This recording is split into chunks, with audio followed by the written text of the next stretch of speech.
everyone. I'm Alan Schimmel. I'm at KubeCon. You're not. You're watching Techstrong Gang.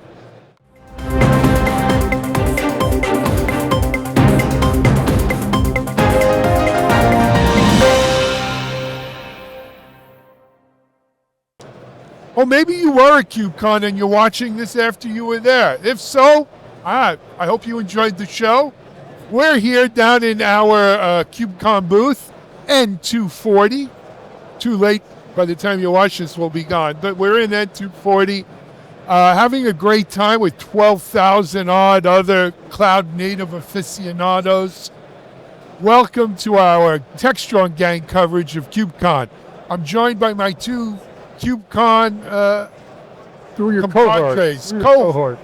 We're a cohort now, or co-hosts? Well, that too. Okay. Mitchell says we're cohorts. I think cohorts have a different meaning. Oh, okay. So they got, well, we are there's a shady part of this. Yeah, there is something sketchy there about. Anyway, they're my co-hosts as well as cohorts. I was going to go with partners in crime, but okay. Cohorts. I like sketchy. I think that's better. Anyway, to my extreme left, he's not really extreme. Well, maybe. Future analyst Mitch Ashley. Hey, Mitchell, how are you? Hey, good. And the man in the middle. Yeah, okay. And then we've got the man in the middle. He's not going to do a man in the middle attack. I hope not. It's Chief Content Officer Mike Vizard. Hey, Mike, how are you? Isn't there a song about something to my right of me and something to the left of me or something? Stuck in the middle. Stuck in the middle of you, yeah? Yeah, something like that. I thought you were going to say riding in the desert with a horse with no name, but there you go. that was just a song I had buzzing around. Anyway, we've been at KubeCon too long. It's only day one. So, guys, what do you think? Well, the conference is huge, and I've only been here actually one day, and I swear I've been lost 5 times. So, well, the venue here is the Excel. yeah. It blew me away yesterday when I was walking around, like trying to get my bearings. I have a suggestion though for next year. I think they should just park the planes on the side, and this can be a concourse and airport, all because there's an airport real close by, right? I'm flying out of that airport. Yeah, I mean, save us that train ride. That would be nice. It is. I mean, what's interesting is, look, I got to give London a lot of credit. They've rebuilt. We went last night to dinner at Canary Wharf, which is a financial center now, but mixed-use residential and stuff, real nice. This area they're building like mad. You're a good way away from central London, but it's still, this is akin when in New York, remember, they started building Astoria and Long Island City and Brooklyn. This is almost like if they built skyscrapers in Howard Beach outside of JFK. Yeah, exactly. Not Dumbo or no, it's not Dumbo. Not Dumbo. But anyway, yes, it is a very big venue. There's 2 main rooms for the exhibits. We're in the north one. I haven't been over to the south yet. You can get lost. I like that they have food restaurants in the concourse too, though. A lot of places to sit and chat and have. Yes, there is. That is awesome. They've done a nice job. But anyway, let's talk about what are the big stories, Mike. Give us our three spots here. Let's lead off with what Microsoft was talking about in the keynote, where they have a project they've been working on quietly called Headlamp, and it's a graphical environment for Kubernetes. And now, apparently, that's going to be given to the main Kubernetes open source project team and integrated into Kubernetes. And they're saying that this is how the next 10 million users of Kubernetes come to be, because they're going to use a familiar graphical tool. They may not have to have as much DevOps expertise to do that. It'll take a little bit while before that actually comes together. But on the one hand, I listened to that and I was thrilled. And on the other hand, I was like, what the hell took so long? Mitch, would you like to go first on this? Another dashboard. Oh, good. Yeah. Great. Look, that's my first reaction. It's like, okay, let's talk about how that fits into the work that happens. Is it really a dashboard, or are they Windowsizing? They're Windowsizing it, is really. It's a full graphical. I made up a word in your copy. There you go. I like this. I feel like Ralph Cramden and Norton. I would say, say what you will about Microsoft over the years. The one thing that they do really well is create graphical environments for things, especially. I mean, you look at Windows, it's a historically, it's, Mac ripoff. No, I'm only kidding. but it's always been, a well-designed system for dealing with something that's a lower level of abstraction. So I have a few thoughts. Number one, anything to make Kubernetes easier is a good thing. To manage the Kubernetes infrastructure, it's a good thing, and I applaud Microsoft for doing it. I'm a little unsure, though. Headwinds. Headlamp. Excuse me, I thought we were running into headwinds. Cohorts, you. You're looking You cohorts. Anyway, headlamp. Is it its own project? Is this number project 203 for CNCF? No, Or is it just part of the main Cube? It's going right into the main Cube project. It's like a package for Cube, similar like Linux distro packages. Yeah, I don't even know if it's a package yet. I think they're still sorting out how it goes into Kubernetes, but I think it's going to be core into the framework and not some one of 347 other projects that are running around the CNCF. No one seems to remember. So here's the question about it. Is this a ploy to get more Microsoft customers using Kubernetes on Azure, right? Even though it's open source? Or, Microsoft has a very distinct look and feel in how it operates with its user interface, which is probably not going to be appealing to the latest Linux admin, right? Au contraire, monsieur. Oh, really? When did you become a Linux admin?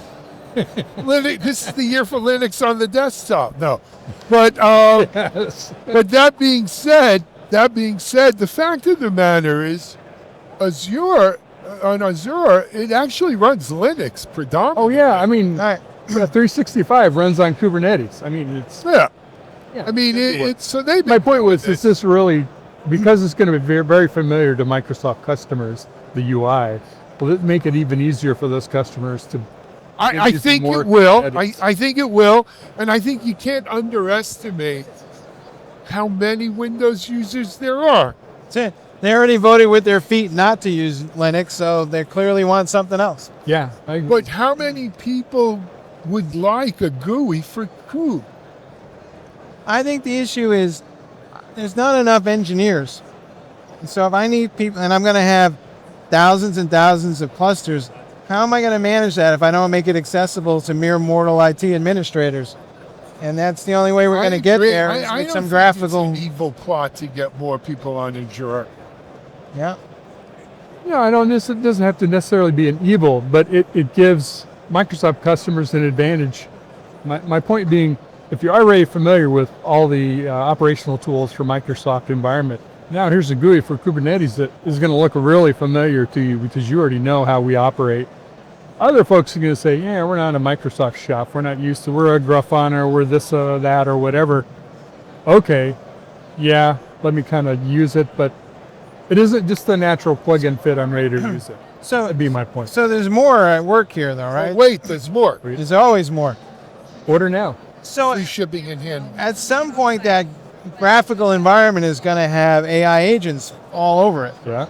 And what that looks like is going to be interesting to see, because right now, I don't know if there's going to be like a super agent that manages all the other agents, like, the head butler from Downton Abbey who managed all the servants.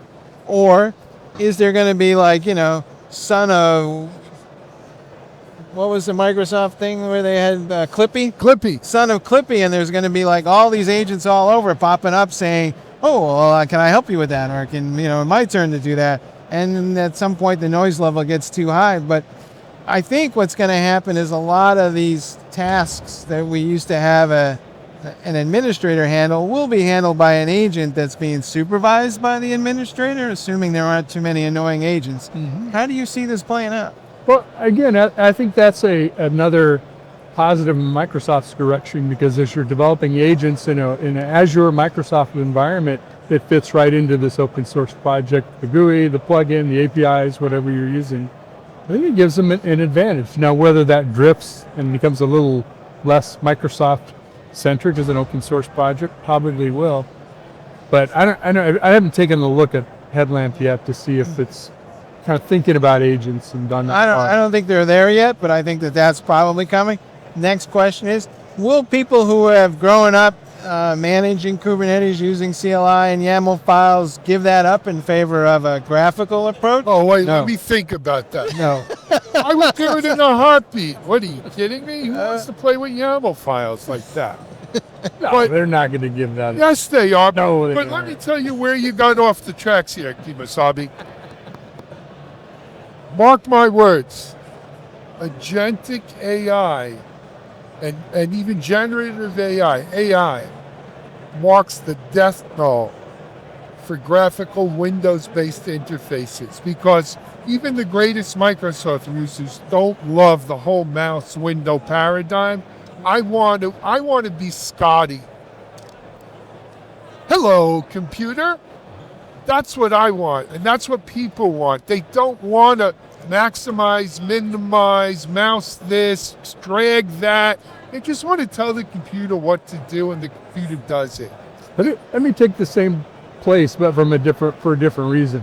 Okay. I think that the graphical UIs, yeah, if you don't like command line, yes, they're definitely better. Large volumes, large amount of functionality, large amount of data is still really difficult to do in a graphical user interface. And to your point, like, I want to bubble up the supervised tasks that I need the agent to run in collaboration with me, or knowing what triage it's already done so I can take the next step on this problem. It's kind of bubble to the surface in a UI, not now I can go search 8 million log records in one place across all my Kubernetes clusters. I think you're right about Agentic taking this over, but I think it's the end of the GUI. I think we'll know those boomers by their CLIs. So you're saying graphical user interface is the acoustic coupler of user interfaces? No, I'm saying Modems, look, by the way, if you don't know what that is. no, but let's look at this, right? Wasn't Xerox PARC 1968, 71, Early something like that? 77. Yeah. 71, 72. So it's been 25, it's been 50 something years since the paradigm of mouse and Windows became sort of like, the go-to way of interacting if you didn't want to use just a pure CLI. And I think people want and deserve better. We deserve better, and we're going to get better. I think agentic AI, generative AI, chat interfaces, better human-machine interfaces are finally capable. I think it's natural language is the UI. Yeah, in for the natural future, language. whether it's chatbot or Yeah. interface to any app. So that's my take. And I'd like to invent that and call it headlight. On behalf of the entire IT industry, I'd like to apologize for subjecting you to user interfaces and CLIs for the last 50 years. Years. Well, 10 Hail Marys. as they say, people vote with their fingers and feet, wallets. click. So we'll see where that goes. All right, moving right along. We're going to take a break here at KubeCon. We've got our next block to go over. Mike, you want to give them a teaser? Google. Google. Don't Google that. We'll be right back with more. You're watching Techstrong Gang.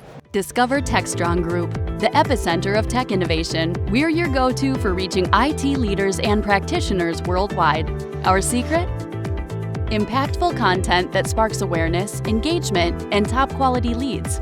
With us, you'll access editorial websites, streaming videos, virtual events, custom content, analyst research, and more. Join our satisfied clients. Let's revolutionize your tech journey. Contact us today and tell your story to the world in the most powerful way with Techstrong Group. All right, folks, we're back, and yes, we're talking about what Google's doing here at the show.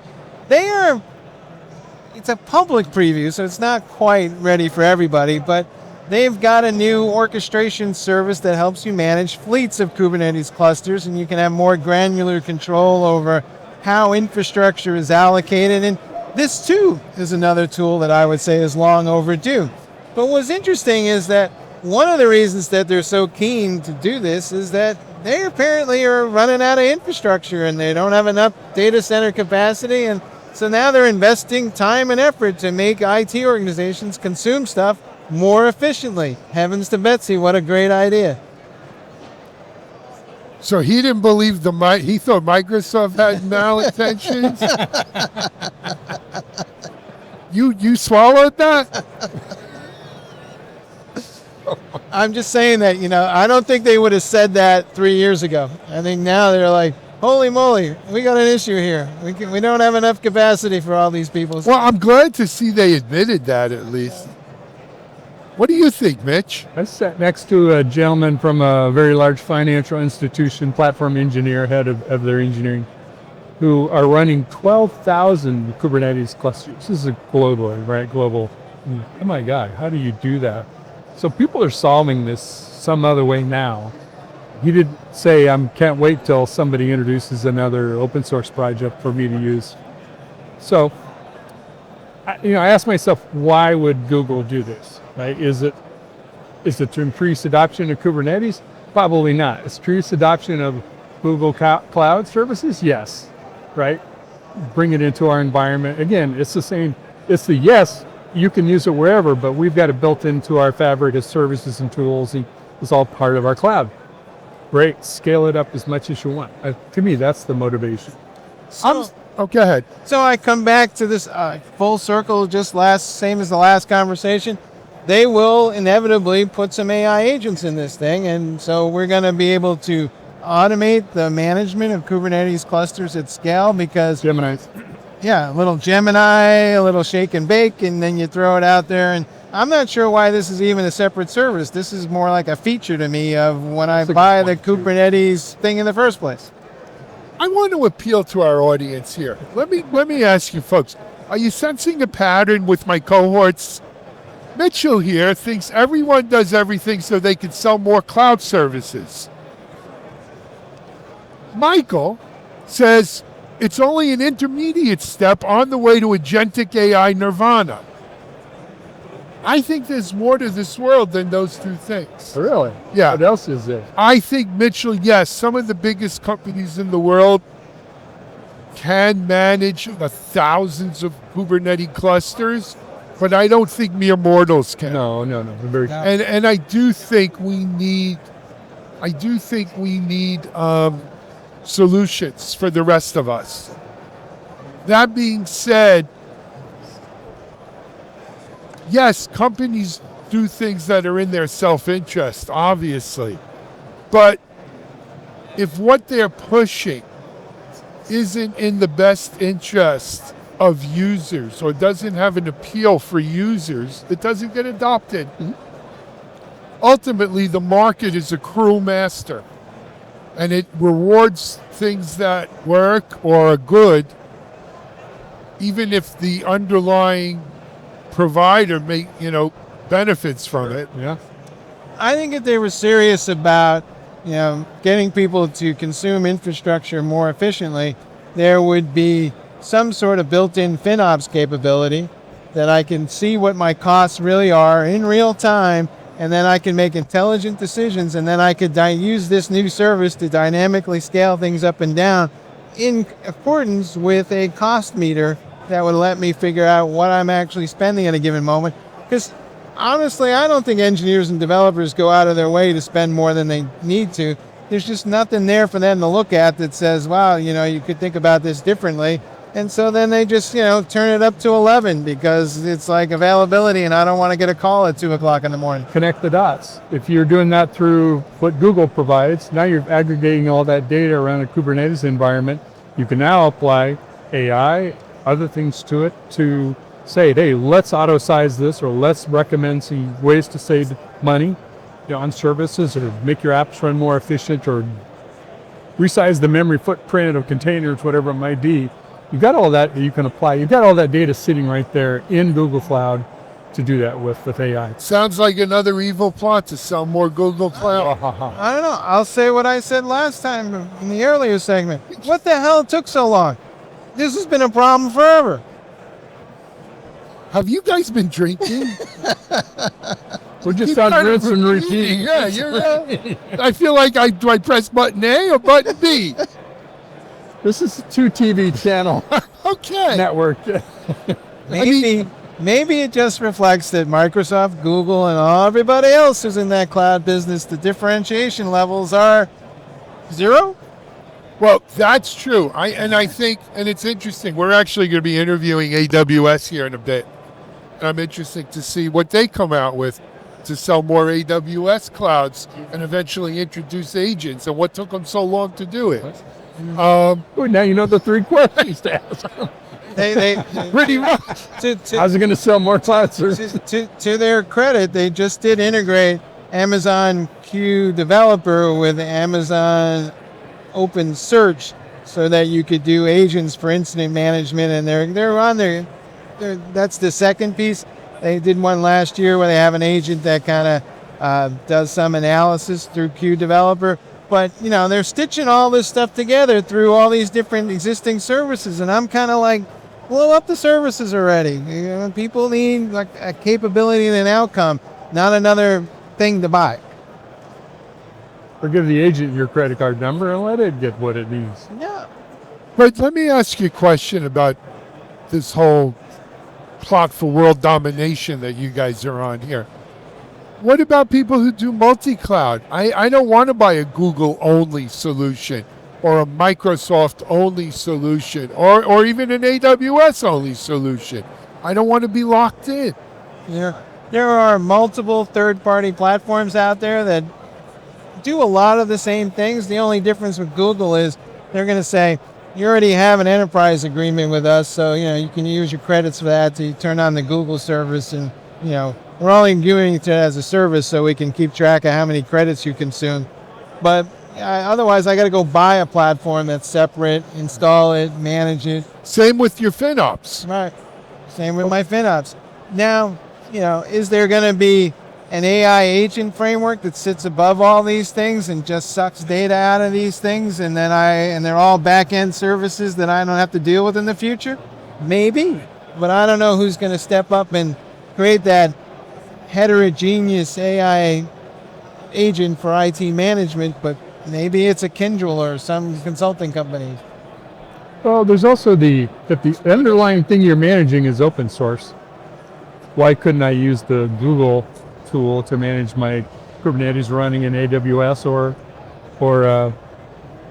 Azure for that matter? I mean, maybe I don't have all the capabilities in that native environment, but I could still run it from my console, my whatever Kubernetes management orchestration tool operating out of Google's cloud. I think it screams for an open source product that does this across multi-cloud and private cloud.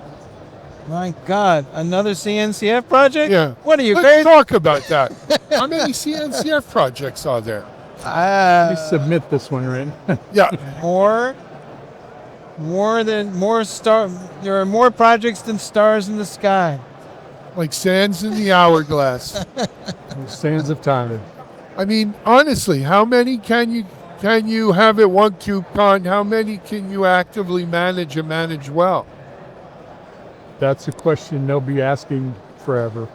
How many of those projects are kind of here but orphans because they're just kind of hanging out on the edges of the thing? No, I think it's something different. Think of baby birds in a nest.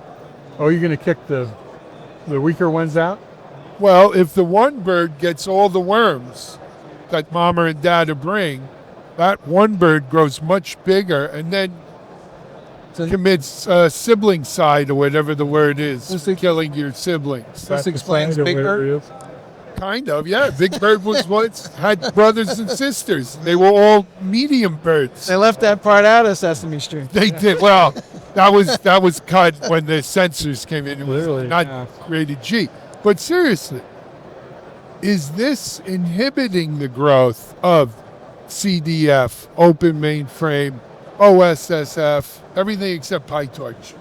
Open telemetry. Open telemetry is part of CNCF, but our other foundation. Oh, I see other foundations. Because all the projects come here.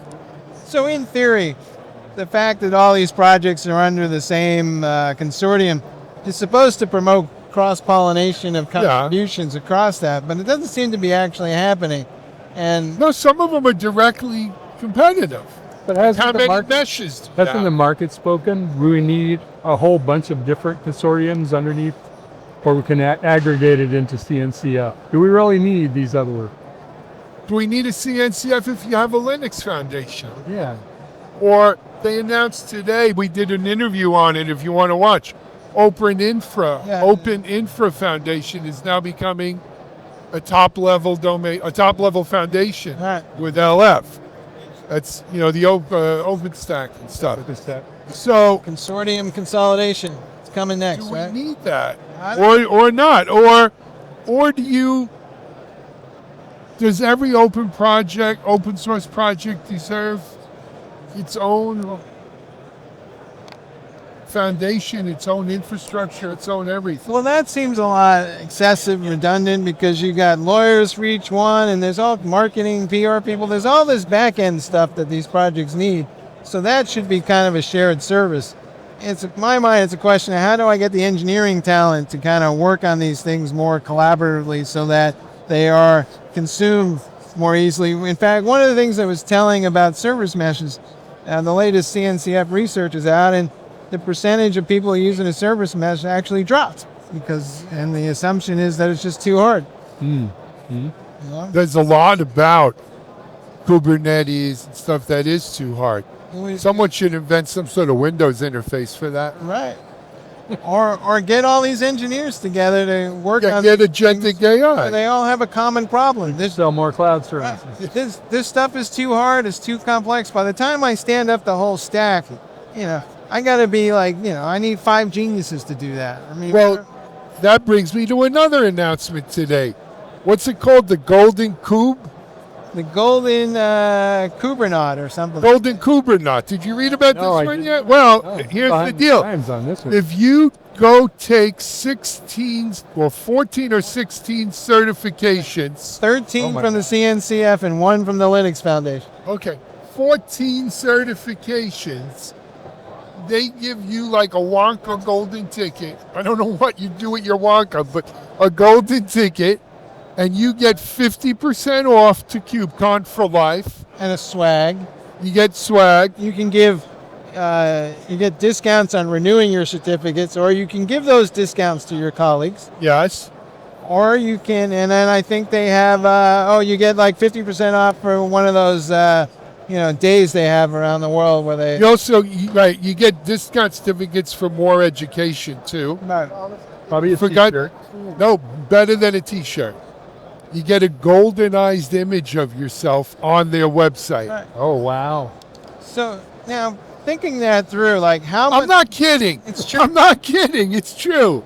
And you You get can't make this up. and you get unique clothing that only you can wear. Right. Apparently. Yeah.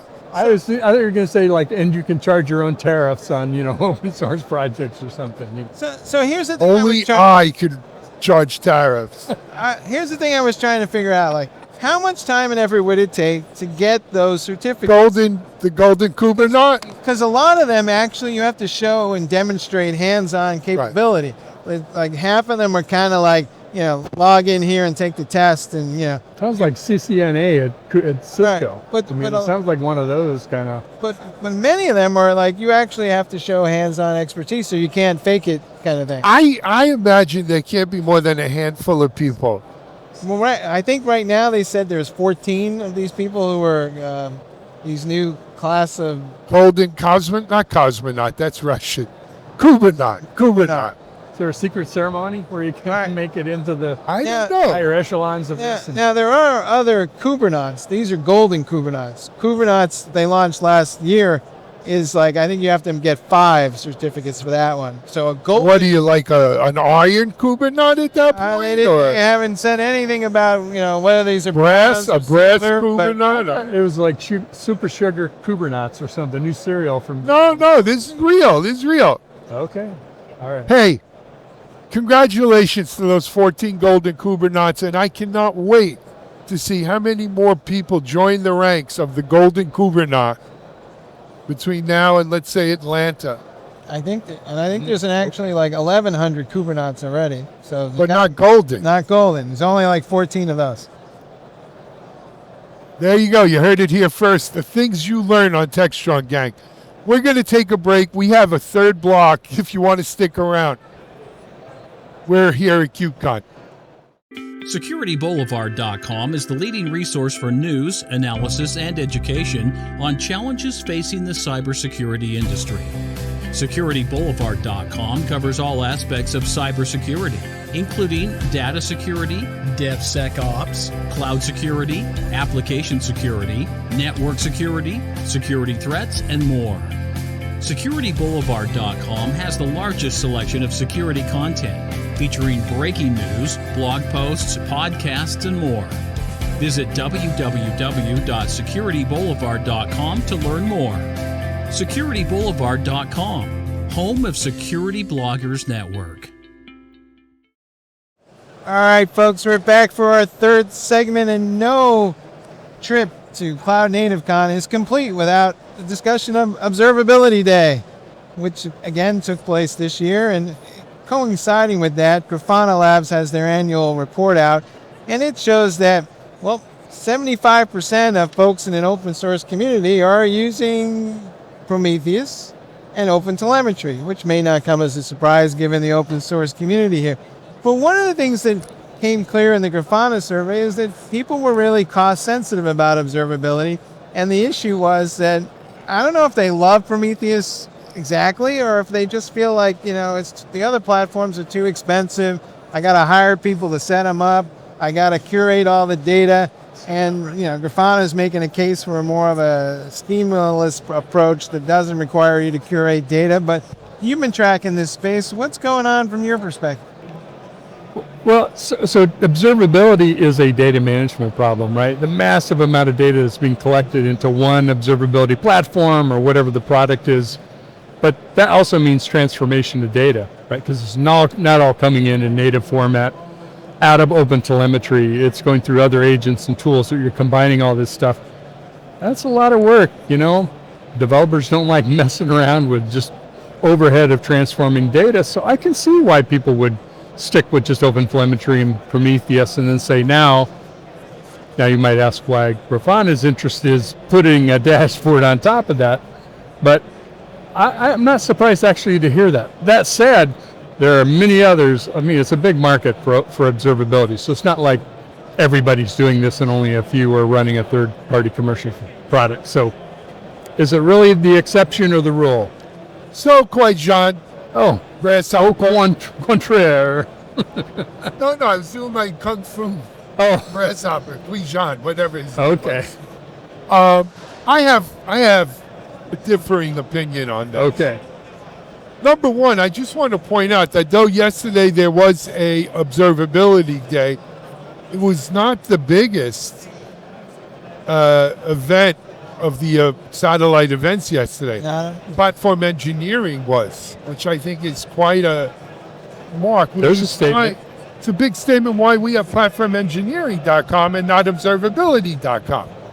But that being said, the issue with observability is, yes, data storage is expensive and where everybody's always trying to slice that somehow.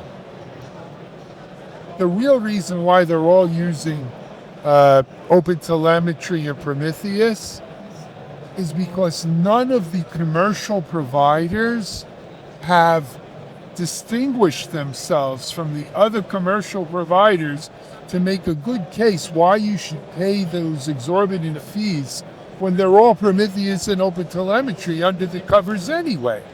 If there was a really great observability platform, you wouldn't see 80% plus of the market using these tools. But I think a lot of engineers and teams look at it and say,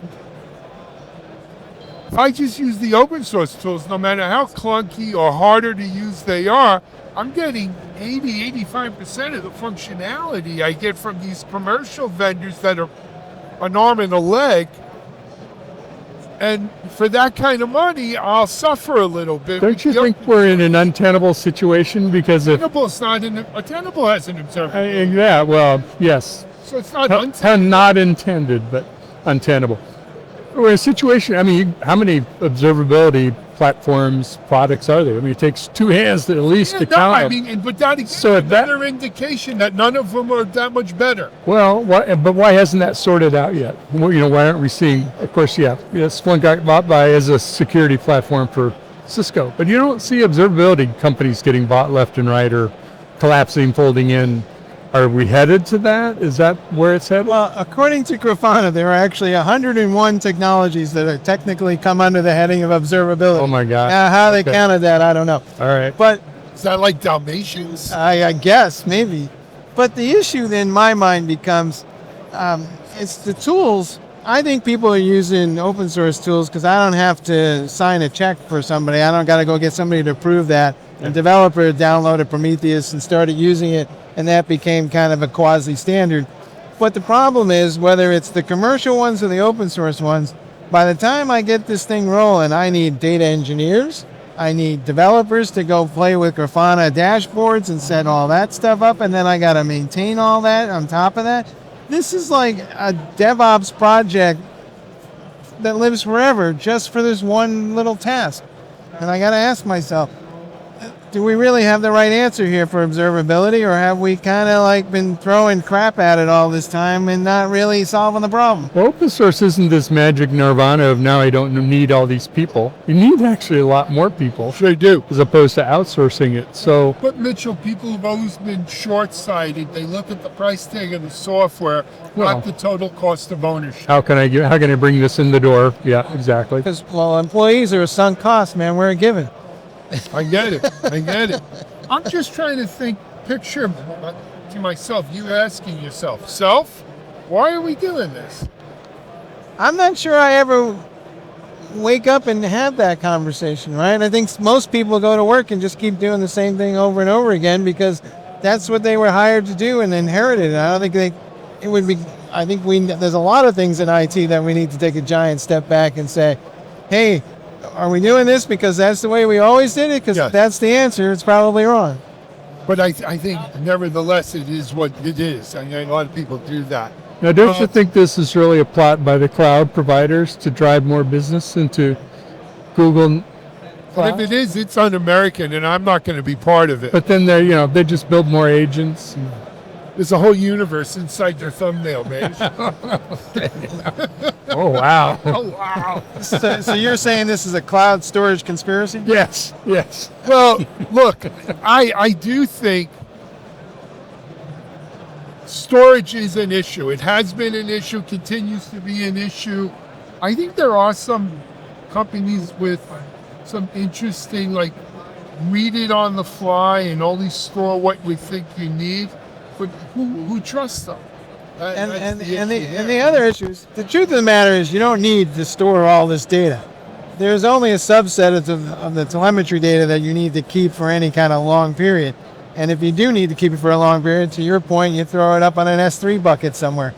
But the amount of data that you need active for observability is relatively small, but nobody has the time to go and figure out, exactly what logs, what traces, and what metrics. This sounds like an AI job, an AI problem. It could be. Could be See, another told thing you. for an AI agent. More cloud, more AI agents. We're back, full circle. We've been here before. AI agents is the answer. What was the question? Doesn't make a difference. Stay tuned for tomorrow. Will the squirrel buy it? Will Natasha and Boris? No. I don't know what we're going to talk about tomorrow, but it probably won't be AI agents and selling more cloud. We hope you've enjoyed this. What are we doing? Techstrong Gang here at KubeCon. We've got a lot more coming your way. Stay tuned. We'll be here for 2 more days. But for now, on behalf of selling more cloud services and an AI agent coming to you, I'm Alan Schimmel, and we're out.